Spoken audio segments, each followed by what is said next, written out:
Bride discovered she had cancer on her wedding day. But what the groom did. Claire Thompson was standing in front of the mirror in the bridal suite when the phone rang for the third time in a row.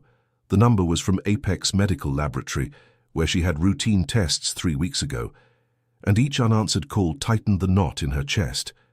Then she finally answered, trembling as the doctor's voice destroyed in seconds the 2 years of perfect planning she had devoted to her wedding. The words carcinoma, advanced stage, and urgent need for treatment echoed in her ears as she gripped the vanity table to keep from collapsing. "Claire, are you listening?" Dr. Jonathan's voice came louder through the phone. "Yes, I am, doctor," she managed to whisper, watching her reflection in the mirror. The Chantilly lace dress that had cost the equivalent of 6 months of her fiancé's salary now seemed like a cruel costume. "I need you to come to the Metropolitan Medical Suite today. It can't wait until after your trip. Today is my wedding, doctor. The ceremony is in 2 hours." The silence on the other end of the line was more eloquent than any words. Claire hung up the phone and sat down in the velvet armchair her mother had chosen, especially for the bridal suite. For 32 years of life, she had always been the one who solved everyone else's problems, the friend everyone turned to in tough times, the daughter who never disappointed her parents. Now, for the first time, she didn't know what to do. The door opened softly, and Taylor, her best friend since high school, came in carrying the bouquet of white roses. "Claire, you're pale. Wedding jitters are normal, but you look like you've seen a ghost." Claire forced a smile and stood up, smoothing her dress. "It's just anxiety. You know how much of a perfectionist I am. I'm afraid something will go wrong." "Nothing will go wrong." Taylor approached and adjusted the veil. "You've planned every detail down to the smallest thing. Even the weather cooperated. It's the wedding of your dreams, exactly how you always wanted it." The wedding of her dreams. Claire had started planning at age 7 when she first watched the Cinderella movie. She'd kept magazine clippings, created folders organized by color and theme, visited dozens of vendors over 2 years. Every napkin, every flower, every musical note had been personally chosen by her. And now she discovered she might not have enough time to even enjoy the honeymoon in Paris she had so dreamed of. "Taylor, can I ask you something?" "Sure, you can ask anything." Claire hesitated. The doctor's words still echoed in her mind, but looking at the expectation in her friend's eyes made her hold back. "If you knew something terrible was going to happen in the near future, would you tell the people you love, or try to protect them?" Taylor laughed softly. "That's a weird question for your wedding day. But I guess it would depend on what it was. Why the philosophical curiosity right now?" "Just a thought." Claire looked away and began applying another coat of mascara, trying to hide the tremor in her hands. What she didn't know was that outside the room, Samuel was waiting nervously in the church garden. He paced back and forth, adjusting his tie for the 10th time in 5 minutes. At 34, he had finally found the woman he wanted to spend the rest of his life with, and anxiety consumed him in a way he had never experienced. "Son, you'll tear up the lawn with all that walking." Mrs. Martha Thompson, his mother, approached with a wry smile. "Claire is a wonderful girl. You two will be very happy." Samuel stopped and looked at the woman who had raised him alone after being widowed at 40. Mrs. Martha Thompson was a 68-year-old woman with grey hair always impeccably styled and a practical approach to life that had helped him overcome all the difficulties of his youth. "Mother, do you believe that some people are born to be together?" "I believe in hard work, dedication, and mutual respect," she replied, adjusting the lapel of her son's tuxedo. "The romantic love from the movies is nice, but what sustains a marriage is much more than butterflies in your stomach. And what if we find out we have less time together than we thought?" Mrs. Martha narrowed her eyes. "Samuel Thompson, what kind of conversation is this? You're getting cold feet. It's normal. But I won't accept you giving up on Claire out of fear." "It's not fear, Mother. It's just that sometimes I think about you and Dad. You only had 15 years together before he passed away. If you had known from the start that it would be such a short time, we would have enjoyed every second even more intensely," Mrs. Martha interrupted firmly. "Son, Life doesn't come with guarantees. What matters is that you love this girl and she loves you. The rest we deal with as it comes." Samuel smiled and kissed his mother's forehead. "You always know what to say. It's life experience, my son. Now let's go in. Father Peter is already waiting." Father Peter Sullivan was a beloved figure in the community of Charlotte, where Samuel had grown up. A 70-year-old man with completely white hair and a serene voice that calmed even the most distressed hearts. He had baptized Samuel, officiated his father's funeral, and would now perform his wedding. "Samuel, my son, you are radiant," the priest approached in the sacristy. "Claire is a special girl. I've followed your relationship from the start, and I can say I rarely see such togetherness. Father, you have married many couples over the years, haven't you?" "Hundreds, my son. Why?" "Can you tell which marriages will last and which won't?" Father Peter smiled wisely. "There is a difference between couples who love each other and couples who choose each other every day. Love is a feeling, choice is a decision. The marriages that last are those where both choose to be together, even when the feeling wavers.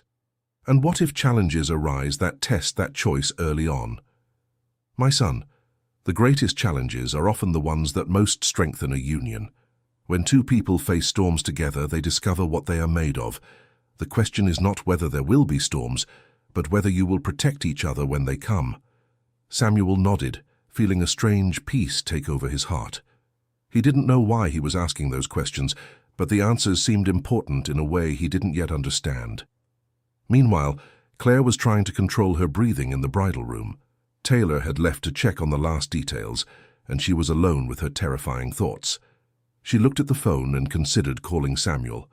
But how could she destroy the most important day of their lives just minutes before the ceremony? She thought of her mother, Mrs. Eleanor Thompson, who was in the church hall greeting the guests. At 65, Mrs. Eleanor was a strong woman who had raised Claire and her two brothers practically alone after her husband abandoned the family when Claire was only 10. She had worked as a seamstress all her life, saving every penny so that Claire could study and have a better life. How could she tell a woman who had sacrificed so much for her children that her only daughter was facing such a situation? Mrs. Eleanor had visibly aged in recent years, developed diabetes and high blood pressure. The news could further shake her fragile health. Claire picked up the phone again and dialed the number of the Metropolitan Medical Suite. "Dr. Jonathan, it's Claire Thompson again. I need to know exactly how much time we're dealing with." "Claire, I can't give precise prognoses over the phone. I need additional tests, but based on what we have, we're looking at a situation that requires immediate attention." Immediate means days, weeks, or months. The doctor's silence was eloquent enough. "Claire, come to the Metropolitan Medical Suite early tomorrow. We'll talk in person and decide on the best treatment protocol." "Doctor, I'll be very direct. If I do nothing today, if I just leave things as they are for a few more hours, will that change anything in the final outcome?" "Claire, for God's sake, don't think like that. You're a young woman. You have every ability to face this.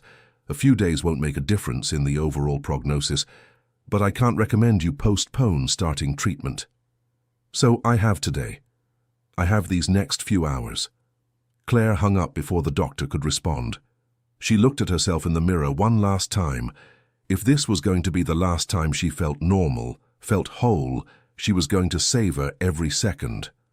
Samuel deserved the memory of a perfect day, even if that was all she could give him. The door opened, and her father, Richard Thompson, entered the room. At 70 years old, he was a man of few smiles, but today his face was lit up with pride. "Sweetheart, you look more beautiful than a princess."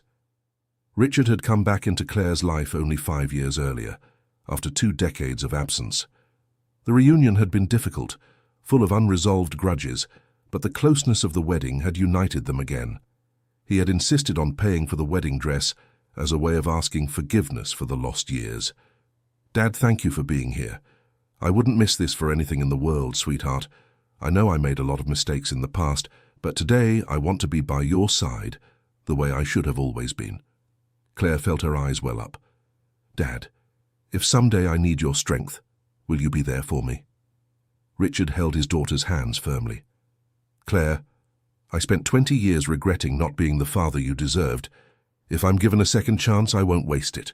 Anything you need, anytime, I'll be there. Even if it's something very hard to face. Especially if it's something hard to face. That's what parents are for, sweetheart. Claire hugged Richard tightly, feeling immense relief. Maybe she didn't have to carry this burden entirely alone. Dear listener, if you're enjoying the story, take a moment to leave a like, and especially to subscribe to the channel. It helps us a lot who are just starting out. Now, continuing. Outside, the guests already filled all the pews of the church. Samuel had chosen a small church, but one that was meaningful for his family. It was where his parents had gotten married, where he had made his first communion, and where he prayed every time he needed mental clarity. Among the guests were co-workers of Claire from the accounting office where she had worked for 8 years, college friends, neighbors, and distant relatives who had traveled specifically for the ceremony. Claire was loved by everyone who knew her. She was always the person who remembered birthdays, visited the sick, offered help without being asked. In the first row on the bride's side, Mrs. Eleanor Thompson chatted animatedly with her sisters.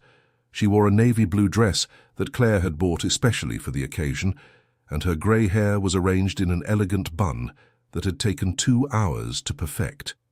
"Eleanor, you must be very proud," commented Aunt Sarah, Mrs. Eleanor's older sister. "Claire has always been a special girl. She is my joy."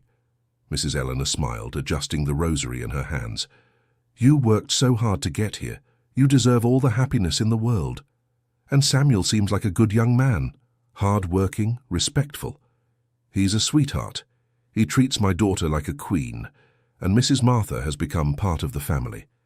It feels like we've known each other for years." On the groom's side, Mrs. Martha Thompson received greetings from friends and family. She had prepared for this day with the same care as Claire. She wore a discreet but elegant burgundy dress and carried a small bag where she kept extra tissues, knowing she would certainly cry during the ceremony. "Martha, your son is quite the heartthrob today," joked Mrs. Miller, a neighbor for over 20 years. "He's absolutely radiant. I've never seen Samuel as happy as he is with Claire." "Have you two talked about grandchildren?" Mrs. Martha laughed. "Miller, they haven't even gotten married yet and you're already asking about grandkids? Let the kids get used to married life first." In the sacristy, Samuel was making the final adjustments with Father Peter. He had chosen his older brother, David, as his best man, who had traveled from New York City especially for the ceremony. David was 3 years older and had always been the responsible brother, the one who looked after Samuel when Mrs. Martha had to work in the early years after becoming a widow. "Sammy, are you sure you're ready for this?" David teased, using his childhood nickname. "Couldn't be more ready. Claire is everything I've ever been looking for without knowing it. She really does seem like quite a woman. Smart, beautiful, hard-working. And from what I can see, you two complete each other. That's exactly how it feels, like I found the missing piece." Father Peter smiled, listening to the brothers' conversation. "Samuel, are you ready to make your vows?" "Yes, Father. Actually, I'm looking forward to it." "Did you write something special for Claire?" Samuel pulled a folded piece of paper from his smoking jacket's inner pocket. "I wrote a few words. I hope I can say them without trembling too much. Nervousness is normal, my son. It means this is important to you." At that moment, Taylor entered the bridal room carrying a smaller bouquet for herself. She would be Claire's maid of honor. "Claire, it's time. Mrs. Eleanor asked me to let you know everyone is seated." Claire took a deep breath and stood up. "Taylor, can I ask you something?" "Of course, anything. If someday in the future I need you for something very important, very difficult, can I count on you?" Taylor held her friend's hands and looked directly into her eyes. "Claire Thompson, we've been through first loves together, through graduation, through our first jobs, through disappointments, through joys. Do you really think I wouldn't be by your side when you need me most? It's just that sometimes we're afraid of being a burden to the people we love. You've never been and never will be a burden to me. We're sisters at heart, remember? Now come on, or Samuel will think you've changed your mind." Claire smiled for the first time since the doctor's call. "Let's go then." The two left the bridal room and headed for the church entrance. Richard Thompson was waiting in the aisle, visibly nervous, but trying to keep his composure. "Honey, are you sure?" "I am, Dad." more sure than ever. Then let's make your dream come true. The organist began playing the wedding march, and the church doors opened. Claire held her father's arm firmly and began walking down the center aisle. All the guests stood up and turned to admire her, but she only had eyes for Samuel, who was waiting at the altar with an expression of complete awe. Samuel felt his heart race when he saw Claire walking toward him. The Chantilly lace dress highlighted her natural beauty, the veil created an angelic halo around her face, and the smile she directed exclusively at him made everything else disappear. At that moment, he was absolutely certain he was making the right choice. Claire, for her part, looked at the man she had chosen to share her life with and felt a mix of deep love and searing pain. Samuel was impeccable in his black tuxedo, his brown hair perfectly styled, his blue eyes shining with emotion. How could she tell this wonderful man that she might not have much time to fulfill the vows she was about to make? When she reached the altar, Richard kissed his daughter's forehead and placed her hand in Samuel's. "Take good care of my girl," he whispered. "With my own life," Samuel replied solemnly. Father Peter smiled at the couple and addressed the guests. "Friends, we are here today to celebrate the union of Claire and Samuel, two souls who found each other and decided to walk together through the paths of life.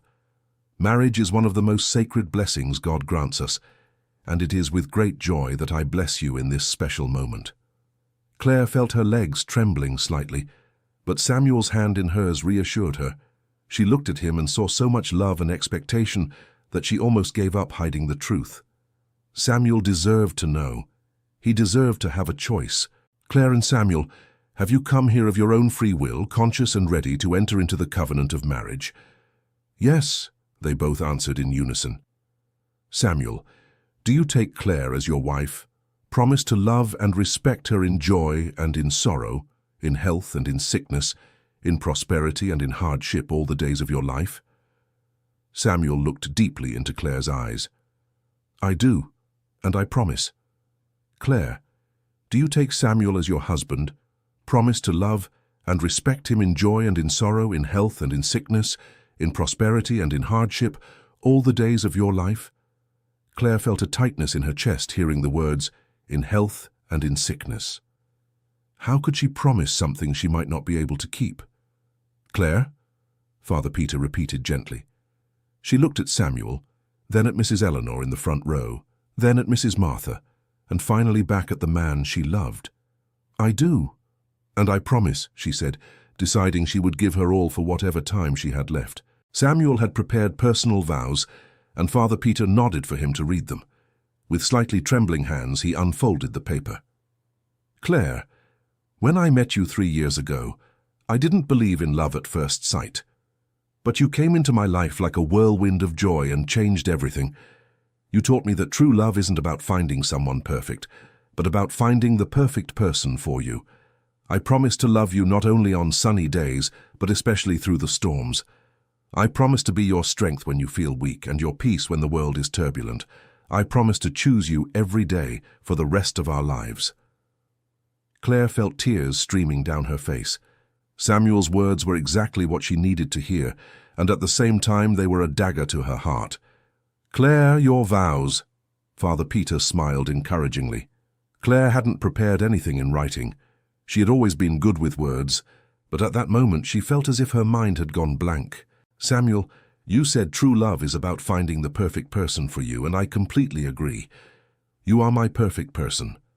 You are calm when I am stormy, patient when I am anxious, my peace when I am chaos. I promise to love you with all the strength within me. I promise to fight for us every day, and I promise that no matter what the future brings, we will face it together." The guests were visibly moved. Mrs. Eleanor was crying discreetly. Mrs. Martha clutched her handkerchief, and even Richard, known for his stoicism, had tears in his eyes. "Now you have exchanged rings as a symbol of your eternal union," Father Peter announced. David handed the rings to Samuel, who first placed Claire's on her finger. "With this ring I give myself to you completely." Claire took Samuel's ring and for a moment hesitated. The word eternally echoed in her mind, ironic and cruel. but when she looked at him, she decided that even if it weren't eternal in the temporal sense, it would be eternal in intensity.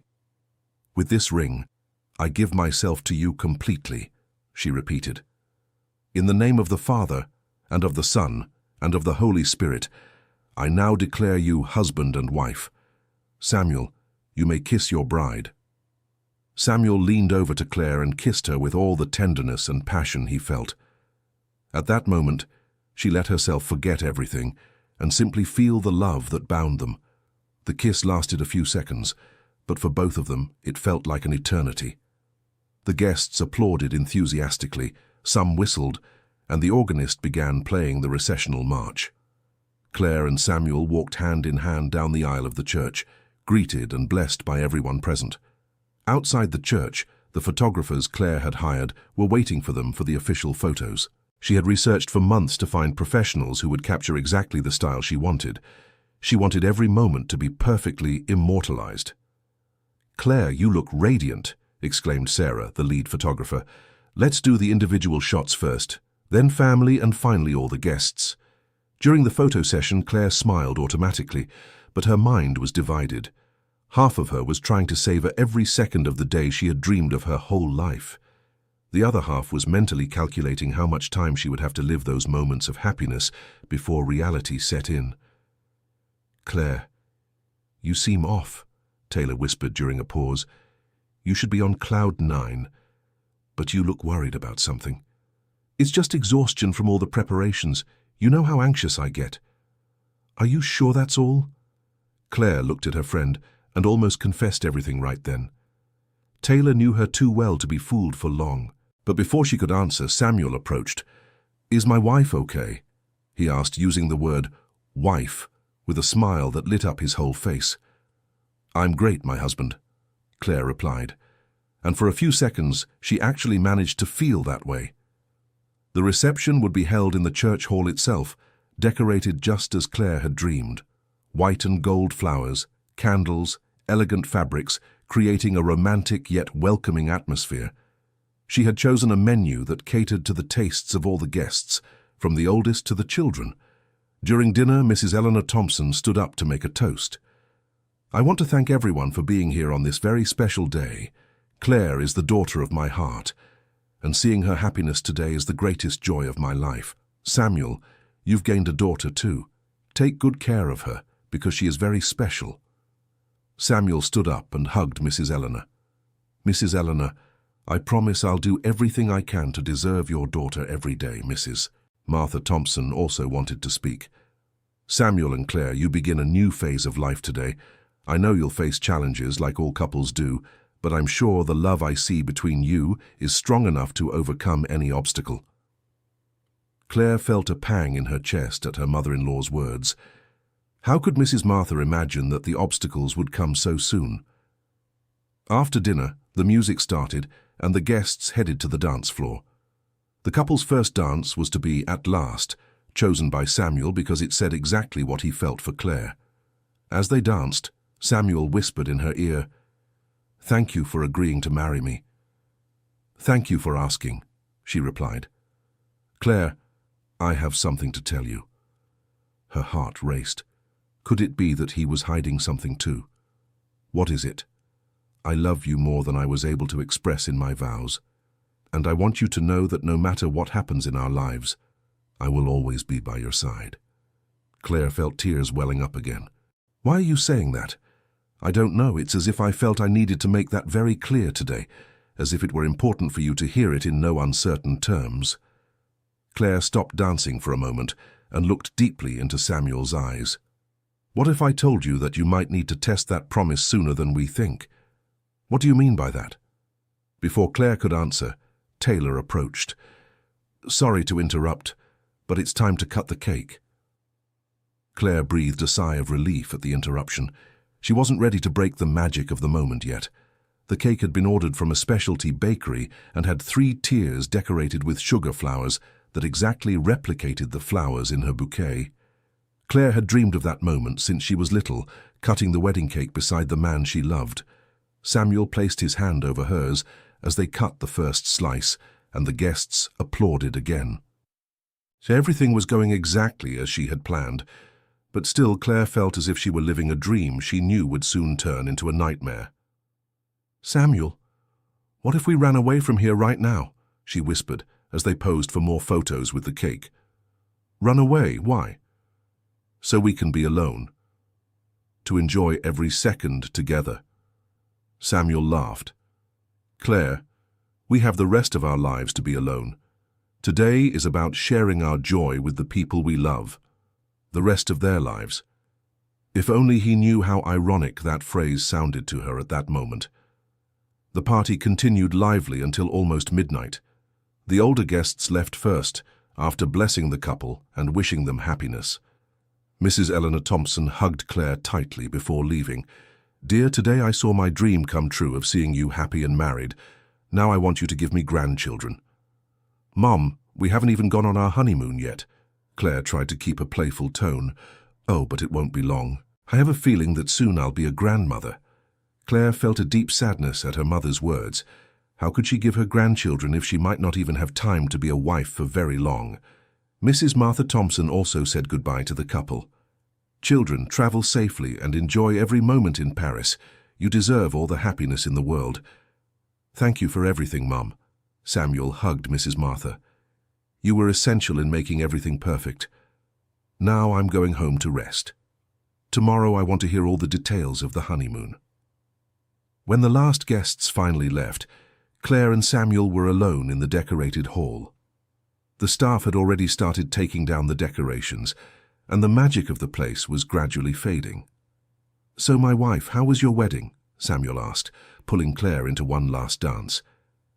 "It was perfect," she answered honestly. "Exactly as I always dreamed." "And now, are you excited for our trip?" Claire had completely forgotten about the honeymoon. They had tickets to Paris bought 6 months ago, a hotel reserved in the left bank, and a day-by-day itinerary planned for 2 weeks. How could she travel to the other side of the world, knowing she needed to start treatment urgently? "Samuel, about the trip. What is it? Don't you want to go anymore?" "It's not that I don't want to. It's that—" She hesitated again. "Claire, you've been acting strange since this morning. Is something bothering you?" Claire looked at the man who had just married her, who had made solemn vows to stand by her side in sickness and in health, and made a decision. "Samuel, I need to tell you something." "You can tell me anything." "This morning, I got a call from Apex Medical Laboratory, where I had those routine tests 3 weeks ago."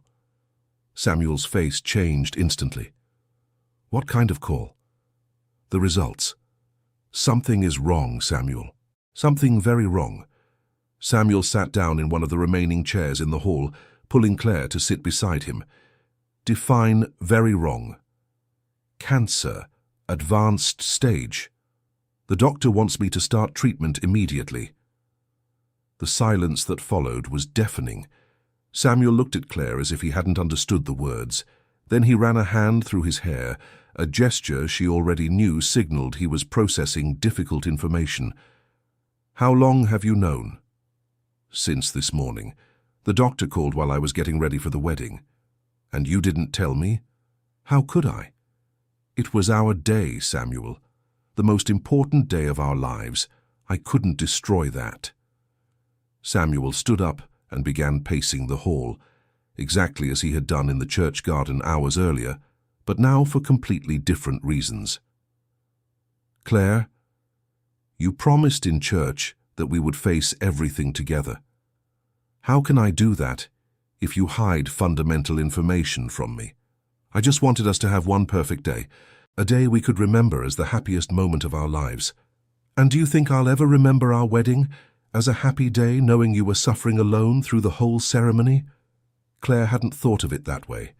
She had wanted to protect Samuel from the pain, but perhaps she had caused even greater pain. "Samuel, forgive me. I didn't know how to handle the situation." He stopped pacing and knelt before her, holding her hands. "Claire, listen carefully to what I'm about to say. We just got married. That means your problems are my problems, your joys are my joys, your fears are my fears. Never ever try to protect me by hiding something important again. We're going to face this together, okay? Claire nodded, feeling immense relief at finally sharing the weight she had been carrying alone. But Samuel, what if?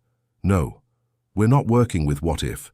We're working with facts. Tomorrow morning we'll talk to the doctor, understand exactly what we're dealing with, and decide on the best plan of action. And the honeymoon. The honeymoon can wait. Our lives can't.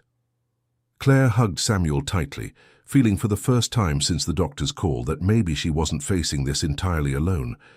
"I love you so much," she whispered. "I love you too, and we'll get through this together." They stayed embraced for a few minutes in silence, processing the new reality that had imposed itself on their lives. When they finally pulled apart, Claire noticed that Samuel looked paler, but his eyes showed determination. "Let's go home," he said. "Tomorrow we start fighting." The next morning, Claire woke up in the house they had bought together 3 months before the wedding. It was a simple but cozy house in the neighborhood where Samuel had grown up. They had painted every room together on weekends, chosen each piece of furniture carefully, planted flowers in the small backyard. Samuel was already awake, sitting in the kitchen with 2 cups of coffee ready and the phone in his hand. "I already called the Metropolitan Medical Suite. I got an appointment for 9 o'clock. "Did you sleep well?" Claire asked, though she could see from his red eyes that the answer was no. "Enough. And you?" "Better than in the last 3 weeks. I think sharing this with you took a lot of the weight off my shoulders." Samuel stood up and hugged his wife. "Claire, I need you to promise me something." "What?" "That you won't try to protect me from anything that comes our way. I'm stronger than you think, and I need to know everything so I can help you in the best way possible." "I promise. And I promise I'll be by your side for every appointment, every test, every treatment. You won't go through this alone for a single second." They had coffee in silence, each lost in thought. Claire watched Samuel discreetly, trying to memorize every detail of that moment of calm before the storm that was about to break over their lives. At 8:30, they left home, heading to the medical office. During the ride, Samuel held Claire's hand and said, "No matter what the doctor says, we'll find a solution. And if there is no solution, there always is. Maybe not the solution we'd want, but there's always some way to face the situations." Dr. Jonathan's office was in a medical building downtown. The waiting room was full of people with worried expressions, and Claire realized she was now part of that group of people facing serious health issues. "Claire Thompson?" the receptionist called after a few minutes. Dr. Jonathan was a 50-year-old man, grey hair, a serious but gentle expression. He greeted the couple and asked them to sit down. "Claire, first of all, I want to congratulate you on your marriage. I imagine it must have been difficult dealing with this news yesterday." "It was, Doctor, but now we're here together to face the situation." "Perfect. Samuel, I imagine you have questions." "Many, Doctor. First, I'd like to understand exactly what the diagnosis is." Dr. Jonathan opened the folder with Claire's test results and began explaining technically what had been detected. Samuel asked pointed questions, showing he was following the medical reasoning, while Claire felt as if they were talking about someone else. "And what is the recommended treatment protocol?" Samuel asked. "Surgery followed by chemotherapy and radiation. It's an aggressive treatment, but necessary given the extent of the condition." "What is the prognosis?" "Samuel, with proper treatment started quickly. Claire has a high chance of full recovery." Claire felt immense relief hearing those words. "So it's not a death sentence? It's not terminal?" "Definitely not, Claire. It's a serious condition that requires intensive treatment, but with an excellent prognosis when treated properly." Samuel took a deep breath. "And when can we start?" "Ideally next week. I'll refer you to the hospital where I perform surgeries, and there you can begin the whole process." "Doctor, we had a honeymoon trip scheduled for tomorrow," Claire said. "Unfortunately, you'll have to cancel. The treatment can't wait 2 weeks." Samuel held Claire's hand.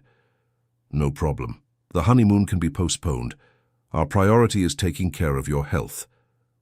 Leaving the office, Claire felt strangely relieved. Finally, there was clarity about what she was facing, and the prognosis was more positive than she had imagined in the last 24 hours. "Samuel, do you regret marrying me?" He stopped in the middle of the sidewalk and turned to face her. Claire, that's the most absurd question you've ever asked me. I married you because I love you, and that love doesn't diminish one bit because of a health problem. But you didn't sign up for this. You deserve to start our marriage normally, without complications. Listen carefully, Claire Thompson.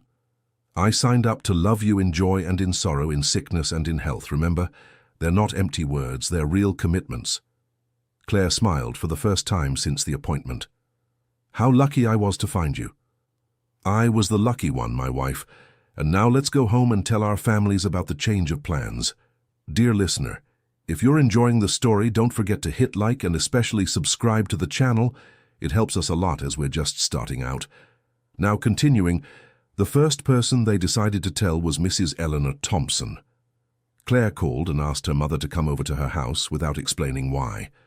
An hour later, Mrs. Eleanor Thompson arrived, looking worried. Honey, did something happen? You seemed so happy yesterday. Mom, sit here, Claire said, pointing to the living room couch. I need to tell you something important. Samuel sat down on the other side of Mrs. Eleanor, offering moral support to Claire. Mom, yesterday morning, before the wedding, I got the results of some tests I had done a few weeks ago. Mrs. Eleanor immediately tensed up. What kind of tests? Just routine. But they found something that needs treatment. What kind of treatment, Claire? Mom, I'm going to need surgery and then chemotherapy. Mrs. Eleanor took a few seconds to process the information. Does that mean? Cancer, Mom. But the doctor said the prognosis is excellent with the right treatment. Mrs. Eleanor's reaction was different from what Claire expected. Instead of breaking down in tears or panicking, she simply stood up, went to the kitchen, made tea for the three of them, and came back to the living room. And when do we start? She asked, using the plural. What do you mean, we? Claire asked. Honey, do you think I'm going to let you face this alone? Samuel can take care of you at home, but who's going to go with you to appointments while he's at work? Who's going to make special food when you can't eat?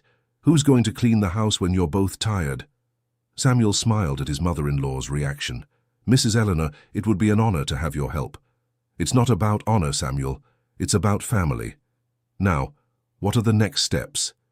Claire hugged her mother, feeling immense gratitude for the practical and loving way she had handled the news. The surgery is scheduled for next Thursday. So we have a week to get organized. Samuel, are you going to need to take time off work? I already talked to my boss. He cleared all the time off I need. And you're going to need someone to cook, clean, do laundry. I can stay here until you recover from the surgery. Mom, you have your own things to take care of. Claire Thompson, there is nothing more important in my life than taking care of my daughter when she needs me. Period. Samuel was impressed by Mrs. Eleanor's strength. Now he understood where Claire got her determination. Now you're going to tell me everything the doctor said, so I know exactly what we're dealing with, Mrs. Eleanor said, pulling up a chair to get closer to the couple. They spent the whole afternoon talking about the treatment, making to-do lists, organizing the logistics for the next few months. Claire realized that having her mother and her husband united around a common goal made her feel stronger. At the end of the day, Mrs. Eleanor left after making Samuel promise he would call if they needed anything during the night. Your mother is amazing, Samuel said after Mrs. Eleanor left. She's always been like that. When my father abandoned us, she became two people at once. She never let me feel like anything was missing. And now she's going to do the same for us. Samuel, are you sure you're ready for this, for all this change in our routine? Claire, do you want me to be completely honest? Yes. I'm scared, really scared. Not of being with you, but of losing you. But that fear doesn't change my decision to stay by your side one bit. And what if the treatment is really hard? If I get irritated, if I can't be a good wife? Do you think what makes a good wife is always being in a good mood and doing everything perfectly? No. A good wife is someone who faces life alongside her husband, in joys and hardships, and that's exactly what you're doing. Claire nestled in Samuel's lap, feeling truly loved and supported for the first time since receiving the diagnosis. Do you think we should tell Mrs. Martha today too? I think it's better tomorrow. Your mother will need time to process the information, and mine too. The next morning they went to Mrs. Martha's house. She lived in a small but well-kept house with a garden that was her passion. When she saw them arriving, she was surprised. "Shouldn't you be at the airport right now?" "Mom, we need to talk to you," Samuel said, entering the house where he had grown up. "Did something happen with the trip?" "The trip was cancelled, Mom, for medical reasons." Mrs. Martha immediately became worried. "Medical? Who's sick?" Samuel looked at Claire, who nodded encouragingly. "Mom, Claire is going to need to undergo cancer treatment." Mrs. Martha's reaction was completely different from Mrs. Eleanor's. She instantly paled and sat down heavily in the armchair. "Cancer," she repeated in a whisper. Claire approached her mother-in-law. "Mrs. Martha, the doctor said the prognosis is very good. With the right treatment, I have excellent chances of a full recovery." But Mrs. Martha seemed not to have heard. She was staring at a fixed point on the wall, with an expression of someone reliving painful memories. "Mom?" Samuel knelt in front of her. "Are you okay?" "That's how it started with your father," she murmured. "First, the doctors said the prognosis was good, that he had great chances of recovery."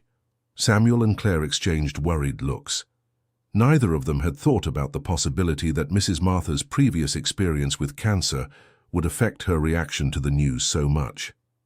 "Mrs. Martha," Claire said gently, "every case is different. What happened to Samuel's father doesn't mean the same thing will happen to me." "But Claire, you're so young. My husband was 50 when he found out. You have your whole life ahead of you. And that's exactly why I'm going to fight with all my strength," Claire replied. "I have so much to live for." Mrs. Martha finally looked at Claire and Samuel. "You just got married. This isn't fair." "Mom, life isn't always fair. But we're going to face this together," Samuel said firmly. "And if the same thing happens that happened to your father, Mom, we're not going to work with what-ifs. We're going to work with what the doctors are saying today, with the treatments that exist today, which are much more advanced than they were 15 years ago." Mrs. Martha took a deep breath and stood up. "You're right. I can't let the past interfere with the present. Claire, count on me for anything you need."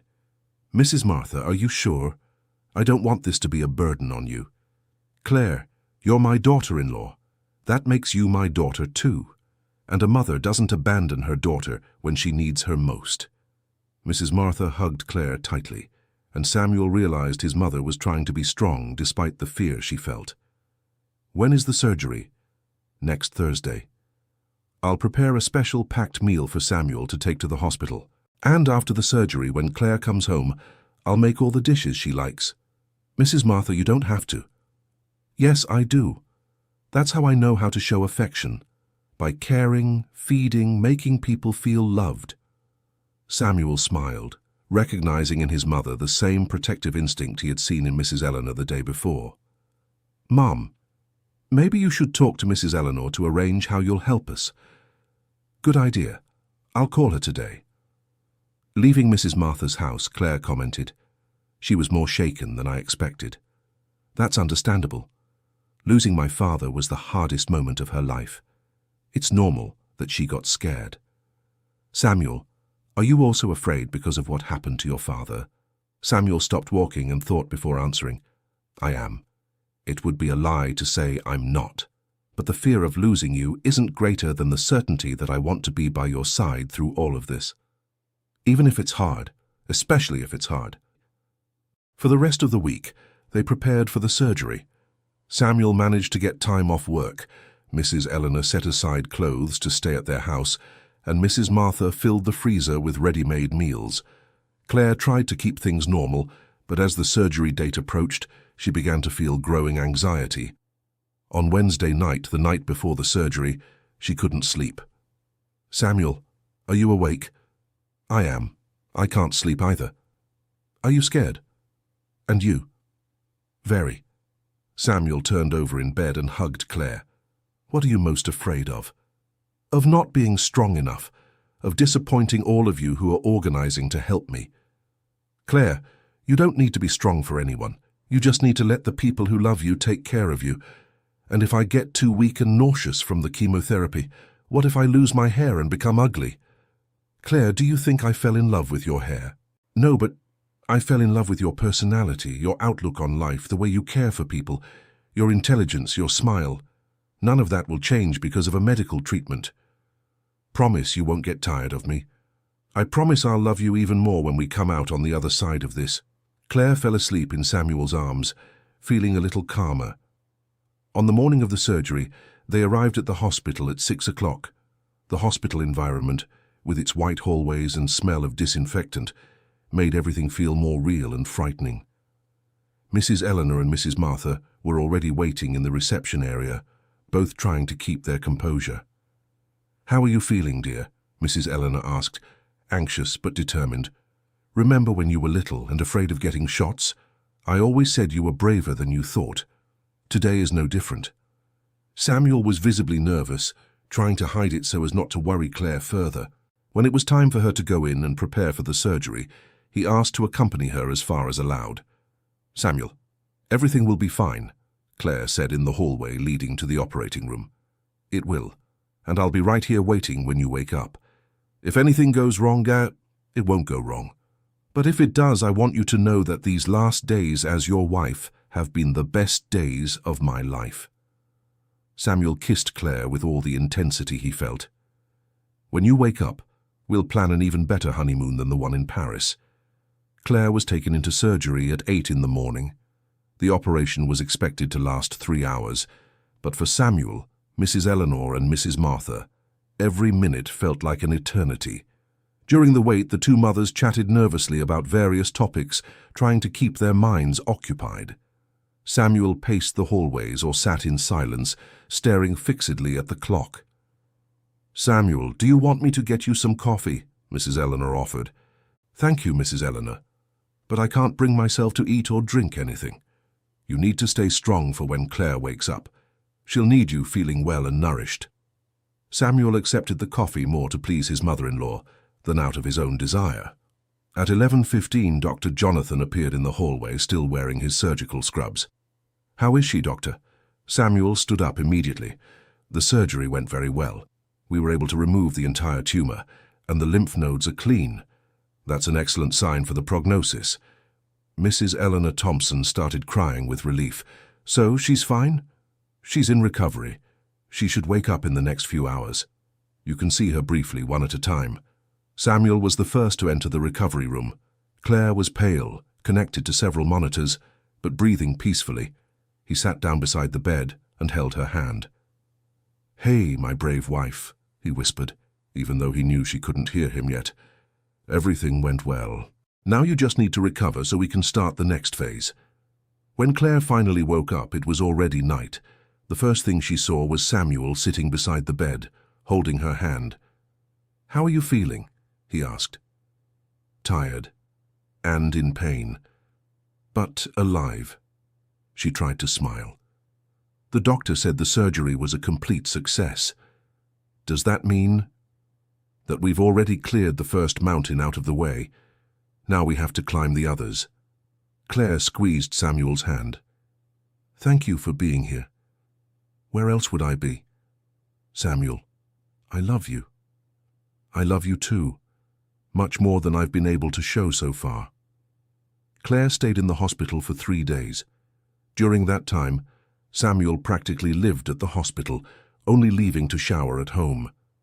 Mrs. Eleanor Thompson and Mrs. Martha Thompson took turns bringing food and keeping her company. On the second day after surgery, Claire received an unexpected visitor. Taylor arrived at the room carrying a bouquet of flowers. "I'm sorry I didn't come sooner. I only found out last night what was going on." "Taylor," Claire was genuinely happy to see her friend. "How did you find out?" "Your mom called me. She said you needed to talk to someone your own age." Samuel stood up. "I'll go grab a coffee so you two can talk freely."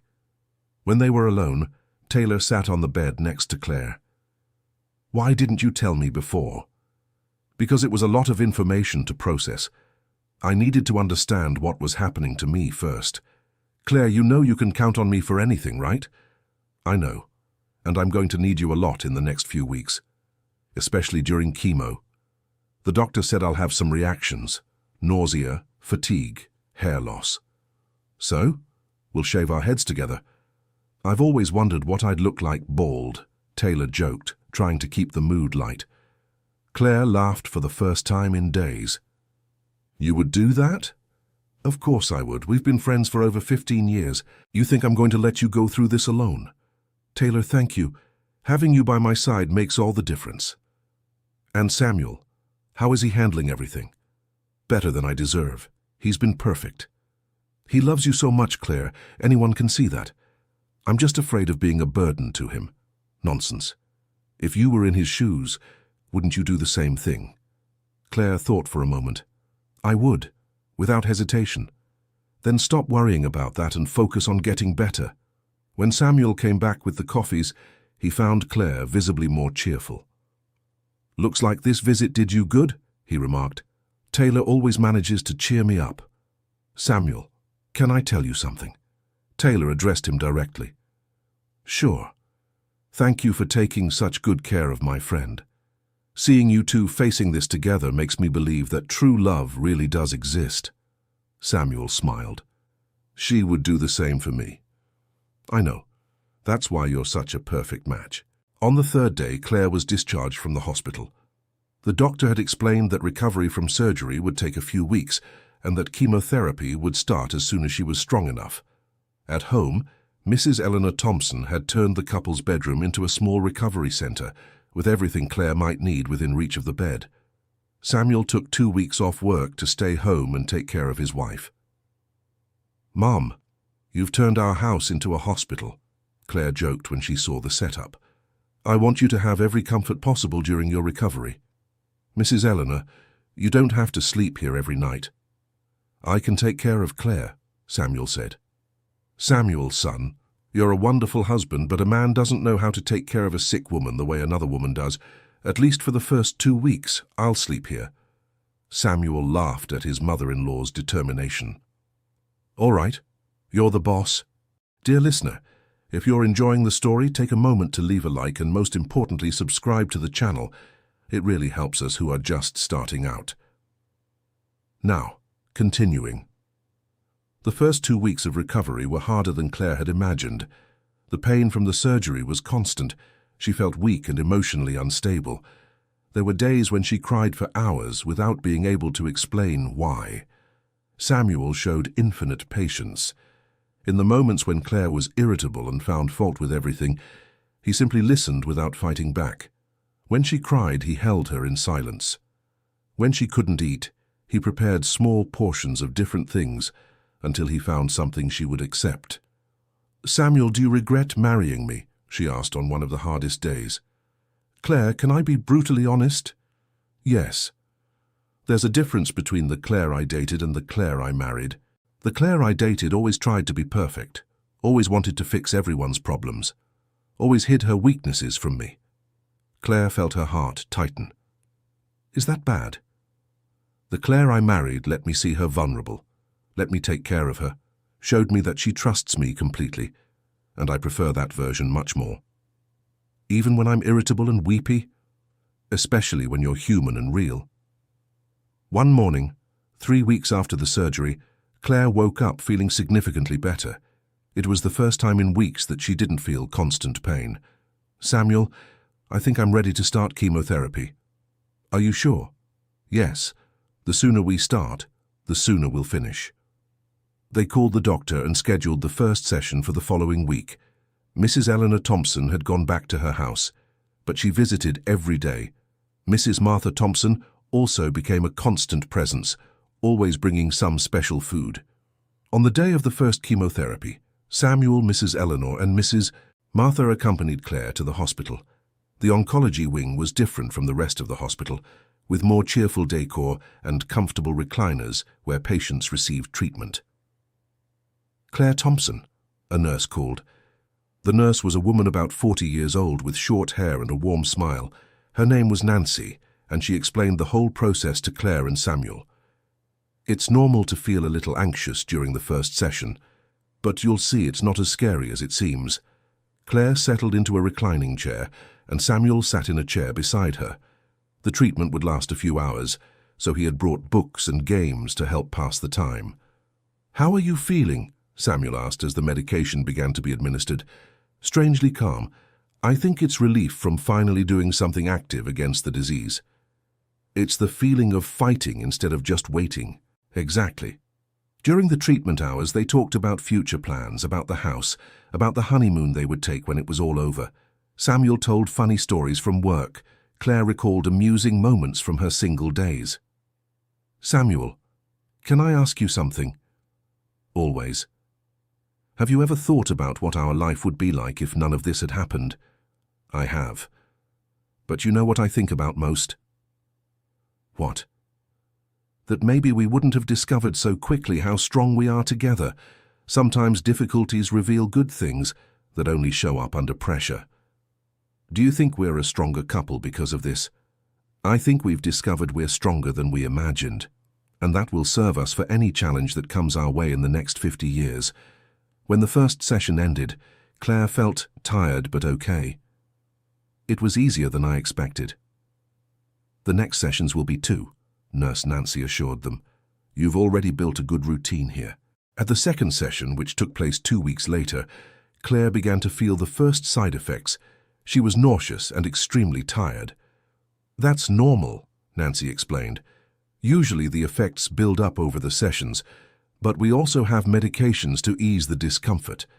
Samuel had learned to prepare specific teas for nausea, bought fruits that Claire could eat even without appetite, and came up with activities to distract her when she felt bad. Samuel, you've turned into a nurse, Mrs. Eleanor Thompson commented one day, watching her son take care of Claire. I learned out of necessity, and I discovered I have a knack for it. Ever thought about changing careers? Claire joked. Actually, I have. Being here at the hospital with you made me think about working in healthcare. Really? After all this is over, maybe I'll take a nursing course or become a radiology technician. I want to help people going through what we're going through.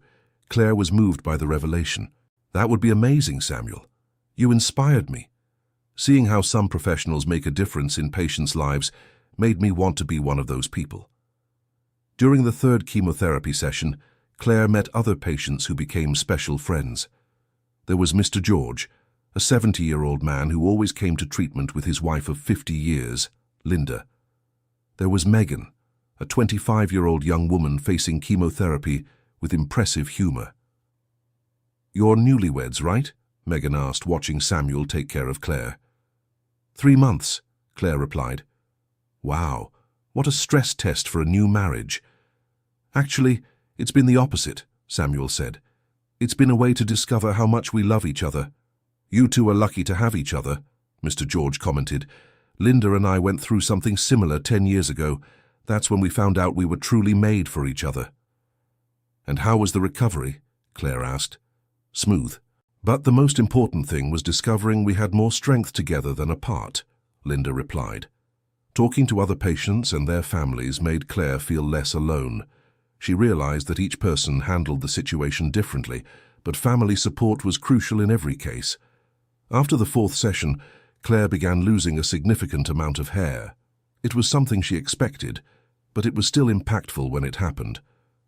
Samuel, I think it's time to shave off what's left, she said, looking at the strands left on the brush. Do you want me to do it, or would you rather go to a salon?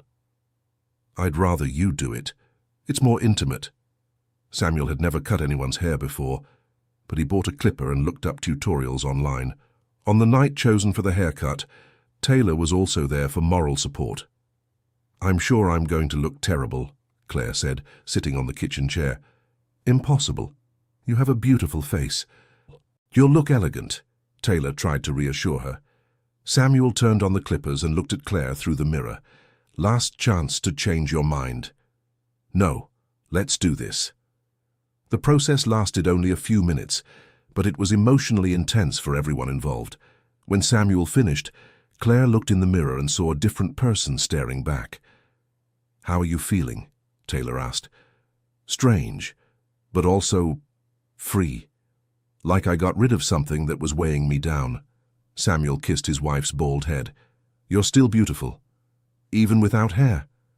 Especially without hair, I can see your whole face. Your eyes look even bigger and more beautiful. Claire smiled, feeling more accepted and loved than she had expected.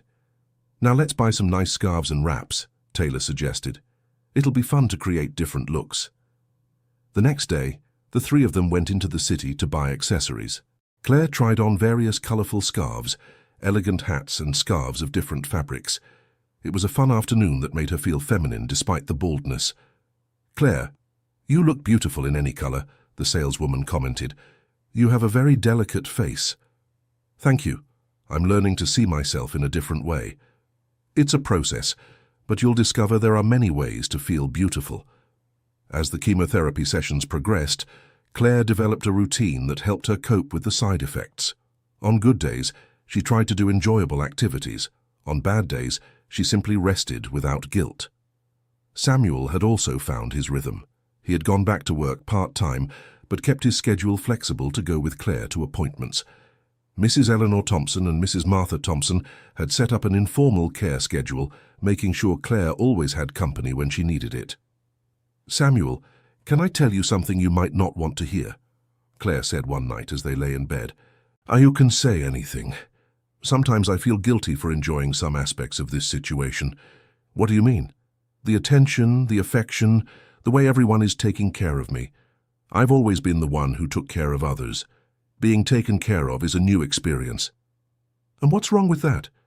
"I'm afraid I'll like it too much and not want to go back to being independent." Samuel laughed softly. "Claire, do you think anyone would do all this for you if they didn't love you very much?" "No." "Then accept that you deserve to be loved and cared for, and when you're better, you can go back to taking care of others too. One doesn't cancel out the other." "You don't think I'm being selfish?" "I think you're being human, and that's what I fell in love with." Halfway through the chemotherapy treatment, Claire had follow-up tests that showed an excellent response to treatment. The tumor had shrunk significantly, and the tumor markers were almost normal.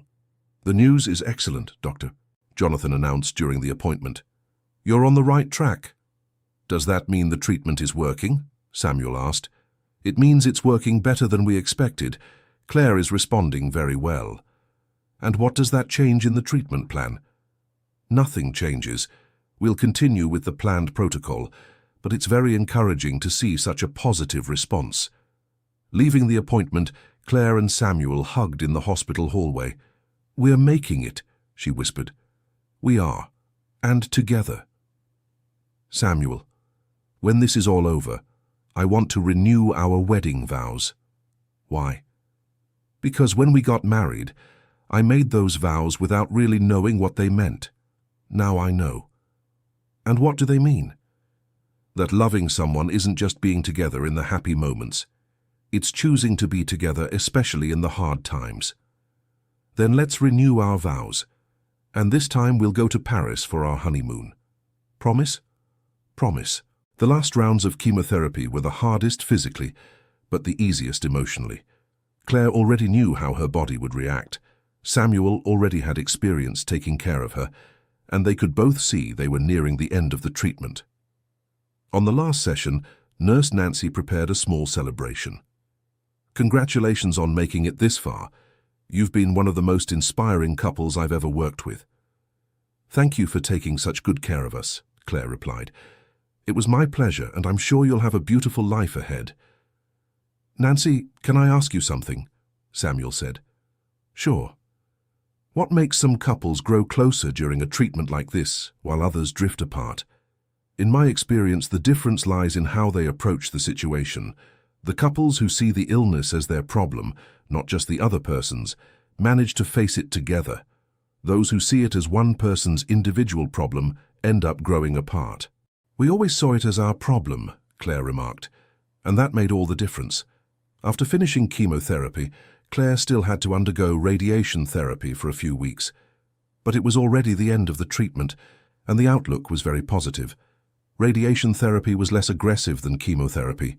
Claire went to the hospital every day for a few weeks, but the treatment itself lasted only a few minutes. "It's almost like going to work," she joked with Samuel on the way to one of the sessions, "except the result is much better than any job." "Samuel, can I tell you something?" "Always." "I'm a little scared of finishing the treatment." Why? During these months, our life had a very clear purpose, healing me. When I'm healed, what are we going to do? Samuel thought for a moment. We're going to live, Claire. Simple as that. We'll travel. We'll dream about having kids. We'll argue about what color to paint the living room. We'll have the silly problems of a normal couple. Do you think we can ever go back to being a normal couple? No. I think we'll be a much better than normal couple. We'll be a couple that knows time is precious and that love is the most important thing in life. On the last day of radiation therapy, Claire rang the bell in the oncology wing, a tradition for those finishing treatment. Samuel, Mrs. Eleanor Thompson, Mrs. Martha Thompson, and Taylor were present for the small ceremony. Claire Thompson has finished her treatment, announced the radiation therapist, and all the staff in the wing applauded. Claire rang the bell 3 times and gave an improvised speech. When I started this treatment, I was afraid of many things. Afraid I wouldn't be strong enough, afraid of disappointing the people I love, afraid I wouldn't survive. Today I ring this bell not just because I finished my treatment, but because I learned that we are much stronger than we imagine when we have the right people by our side. Everyone was moved to tears, including some staff members who had followed Claire's treatment. Now it's just follow-up, Dr. Jonathan explained during the last appointment. Regular checkups, but everything indicates you are cured. Truly cured? Claire asked. Truly cured. You can make plans for the future without reservations. Samuel and Claire embraced tightly, feeling they could finally breathe a full sigh of relief. 3 months after the end of the treatment, they finally took their honeymoon in Paris. Claire had short hair growing in, felt strong and energetic. Samuel had indeed decided to change careers and was studying to take the nursing entrance exam. Samuel, look where we are, Claire said, standing in front of the Eiffel Tower. Dad, we finally made it. Do you regret anything that happened in the last few months? Samuel reflected seriously before answering. I regret taking so long to realize that a real marriage only begins when we stop trying to impress each other and start taking care of each other. I regret trying to hide the illness from you on our wedding day. Why? Because I wasted time trying to protect you, when I could have started facing everything with you from the very first moment. But we learned, Claire, and now we know we can face anything together. That night, while dining at a romantic restaurant in Montmartre, Samuel made a special request. Claire, I know we're already married, but I'd like to ask you to marry me again. What do you mean? The first time I asked you to marry me when we were 2 people who loved each other. Today I want to ask you to marry me as 2 people who know exactly what it means to be committed to each other. Samuel knelt right there in the middle of the restaurant, pulling a new ring from his pocket. Claire Thompson, do you accept staying married to me for the rest of our lives? Claire was laughing and crying at the same time. I do. 1,000 times I do. The other restaurant patrons applauded, and the couple kissed under the romantic lights of Paris, knowing they had achieved not only Claire's recovery, but a form of love that few people ever discover. 6 months later, back in the US, they organized a small vow renewal ceremony in the same place where they had originally gotten married. This time, however, there was no anxiety or secrets. Today we renew our vows with the certainty that true love isn't about having a perfect life together, Samuel said in his new speech. It's about facing life's imperfections always united. Claire replied, Samuel, a year ago I promised to love you in sickness and in health without knowing what that really meant. Today I renew that promise knowing exactly the weight and beauty of each word. Father Peter, who officiated the ceremony again, commented, I rarely see a couple who has grown so much in such a short time. You are proof that the greatest challenges can bring the greatest gifts. At the reception that followed, much more intimate than the first one, Claire and Samuel danced the same song from the original wedding. But this time, every word of the song held a much deeper meaning. Samuel, can I tell you a secret? Always. I wouldn't trade anything we've been through, not even the illness. Why? Because it showed us who we really are together. And who are we? We are invincible. 1 year after the vow renewal, Claire became pregnant. The pregnancy was closely monitored by the doctors, but it went without complications. Samuel graduated in nursing and got a job at the same hospital where Claire had undergone treatment. Samuel, do you think our children will know what an incredible story their parents lived? Claire asked, stroking her 6-month belly. I think they'll grow up seeing every day what a real marriage looks like, and when they're older we'll tell them our story. What story will we tell? That true love isn't about finding a perfect person to share a perfect life. It's about finding an imperfect person willing to build an imperfect life, but full of love, together. Claire smiled, remembering how terrified she was that day 2 years ago when she received the diagnosis she thought would destroy her life. Instead, that experience had revealed a kind of love and strength she never imagined existed. Samuel, thank you. For what? For teaching me that storms don't come to destroy our lives. They come to show us how strong our love is. Samuel kissed his wife and felt the baby move in her belly. This child will have the most loving parents in the world, and she will know from a young age that true love is the one that isn't afraid of challenges. When the baby was born, a girl named Hope, Claire held her daughter in her arms and whispered, "Sweetheart, you were born from the most beautiful love story in the world. A story that began with a wedding, went through a storm, and became even stronger." Samuel, watching his wife and daughter, thought about how life had taught them that sometimes you have to almost lose something to discover its true worth. Today, 5 years after that wedding interrupted by an unexpected phone call, Claire and Samuel work together at the hospital, helping other couples facing similar situations. They have 2 children, a home full of love and laughter, and a story they often tell to those in need of hope. Samuel, do you remember that night in the church hall when I told you about the illness? How could I forget? You said we would face it together. At the time I thought you were being optimistic. And now? Now I know you were being realistic. We can get through anything together. Anything at all. Anything at all. And so, Claire and Samuel proved that sometimes the greatest storms come not to destroy our dreams, but to teach us that we are capable of even greater dreams than we imagined. The end. So, what did you think of this story of perseverance and true love? Tell us in the comments which part moved you the most, and if you know any similar stories. Don't forget to leave your like and subscribe to the channel so you don't miss other amazing stories like this one. Thank you so much for your company.